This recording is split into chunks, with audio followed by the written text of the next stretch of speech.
આપ જોઈ રહ્યા છો સ્પાર્ક ટુડે ન્યૂઝ। આમોદ શહેરની મધ્યમાં આવેલા બાદશાહ બાપુના બગીચામાં આવેલા આમોદના શહેનશાહ હજરત ગેબનશા બાવા ગાંડા બાવા કહેવાય બાલાપીર બાવાની દરગાહની કમિટી દ્વારા જ લીંબુ શરબતનું વિતરણ કરવામાં આવ્યું છે। આમોદ શહેરના તિલક મેદાન સર્કલ પાસે જ ગેબનશા બાવા દરગાહ કમિટી દ્વારા જ બપોરના 2 વાગ્યે જ્યારે 42 ડિગ્રી જેટલું તાપમાન હોય ત્યારે શહેરીજનો આમોદ તાલુકાના આજુબાજુના ગામોમાંથી જ જ્યારે લોકો લીંબુ શરબત પીવડાવવામાં આવ્યો હોય ત્યારે તે લોકોએ ગરમીથી હાશકારો પણ મેળવ્યો હતો।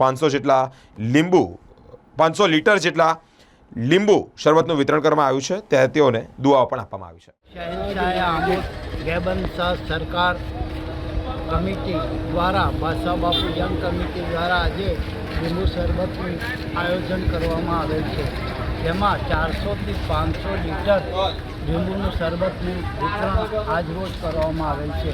આવા 45 ડિગ્રી તાપની અંદર આ લીંબુ શરબત પીવાથી પબ્લિકને ઘણી રાહત મળી છે।